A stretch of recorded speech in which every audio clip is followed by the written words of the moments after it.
வணக்கம். இது உங்கள் சிவி ஜோன். எல்லாரும் எப்படி இருக்கீங்க? இப்போ பார்த்தீங்கன்னா லைவில் ஒரு சம்பவம் போகுது.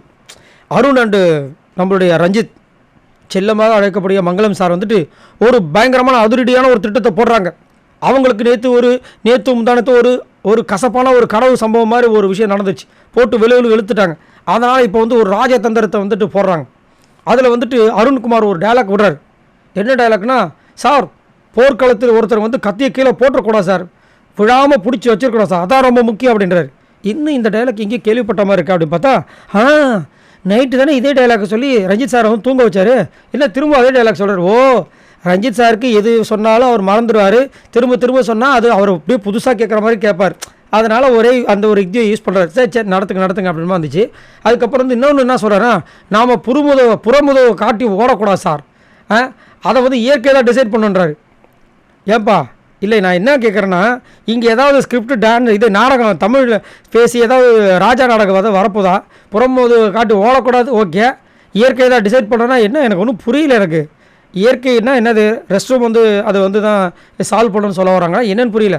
கடைசி வரைக்கும் கத்தி நம்ம கையில் இருக்கட்டும், நாமளும் விளையாடுவோம் சார் அப்படின்றார். ரஞ்சித் சார் வந்து என்ன சொல்கிறாருன்னா, இந்த வாரம் நம்மளுக்கு மிகவும் கவனமாகவும் பொறுப்புடனும் கடினமாகவும் இருக்கும், நாம் வென்று தீர வேண்டும் அப்படின்றாரு. அப்போ அருண் வந்துட்டு, சார் சாகணும்னு ஆகிடுச்சுன்னா போராடி சாகணும் சார். ஏன்பா பிக் பாஸ்ன்றது ஒரு கேமில் சாகணும்னு முடிவு ஆயிடுச்சுன்னா போராடி சாகணுமா? இவ்வளோ அளவுக்குலாம் அந்த கேமில் நீங்கள் உழைப்பு போடணும் அவசியம் இல்லை சாமி. நார்மலாக நீங்கள் கரெக்டாக அந்த வன்மம் இல்லாமல் புறணி பேசாமல் உங்களோட கேமை கொடுத்தாலே நீங்கள் நல்லா வருவீங்க சாமி. ஏன் சாமி இப்படிலாம் பேசி எங்கள் மனசை கஷ்டப்படுத்துறீங்க? நீங்கள் இந்த மாதிரிலாம் சாகர கேட்குறலாம் வார்த்தையை பேசாதீங்க. உங்களுக்காக கோடிக்கணக்கான ரசிகர்லாம் வெளியே காத்துக்கிட்டு இருக்காங்க, ஏன் இப்படி பண்ணுறீங்க அப்படின்னு. அப்புறம் திரும்பவும் சார் போராட்ட கூட இருக்கணும் சார்ன்றார். சரியா, ஏங்க டென்ஷன் ஆகிறீங்க அப்படின்னு நம்ம இருந்துச்சு. இப்போ ரஞ்சித் சார் வந்துட்டு, சரி கரெக்டுக்காக போராட்ட கூட இருக்கணும், அதுக்குன்னு எதையும் செய்ய முடியுமா சொல்லுங்கள் நீங்களே. இயற்கை நம்மளுக்கு அந்த வாய்ப்பை வந்து அமைச்சு கொடுக்கணுமா? இன்னும் நீங்கள் வந்து இயற்கையை நம்பிக்கிட்டு இயற்கை உங்களுக்கு வந்து வாய்ப்பு அமைச்சு கொடுக்கணும் நம்பிட்டு இருக்கீங்க. பிக் பாஸ் அதுவும் வீட்டுக்குள்ளே வந்து இயற்கை வந்து உங்களுக்கு வந்து அந்த வீடு செயற்கையான வீடு, கேமு செயற்கையானது, அங்கே வர விஷயங்கள் எல்லாமே செயற்கையானது. ஆனால் வந்து அதில் வர ரிசல்ட்டு மட்டும் வந்து உங்களுக்கு சாதகமாக வந்து இயற்கை கொடுக்கணுன்னா என்ன அர்த்தம்? அதுவும் நீங்களாவது இயற்கையாக இருக்கீங்களா? நீங்களும் செயற்கையாக தான் இருக்கீங்க. இயற்கை மேலே எதுக்கையாக பழிய போகிறீங்க? அப்போ வந்துட்டு அருண் ஒரு சூப்பரான ஒரு ஸ்டோரி சொன்னார், ரொம்ப நல்லா இருந்துச்சு.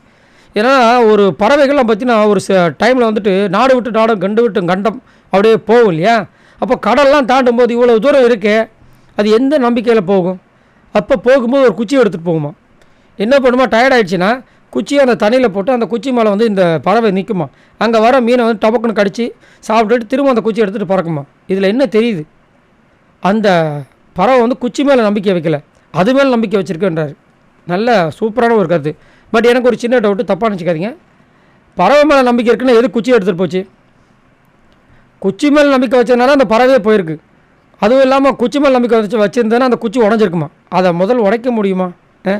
பறவைக்கு என்ன வந்துட்டு பல்லு வந்து சிங்கப்பல்லாக இருக்குது, அதே பாவம் சின்ன சின்ன தானியங்களை நொறுக்கி தின்ற மாதிரி ஒரு சின்ன குட்டி பல்லை வச்சுருக்குது, பல்லு கூட கிடையாது, அந்த அழகுன்னு சொல்லுவாங்க அது.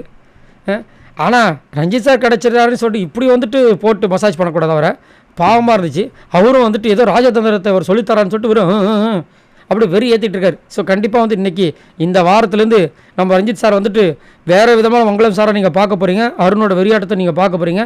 சரி, நீங்கள் உங்களோட கமெண்ட்ஸை சொல்லுங்கள், உங்களுக்கு என்ன தோணுது? அருண் அண்டு ரஞ்சித் சார் பேசின விஷயங்கள் ஆல்ரெடி நேற்று நைட்டு அரைச்ச மாதிரி தோணுதா, இல்லைங்க அவங்க உண்மையிலே சூப்பராக பேசியிருக்காங்கன்னு தோணுதா? மறக்காமல் கமெண்ட்ஸ் பண்ணுங்கள். இந்த வீடியோக்கு மறக்காமல் லைக் பண்ணி தட்டி விடுங்க, மறக்காமல் சப்போர்ட் பண்ணுங்கள். பாய் நண்பர்களே.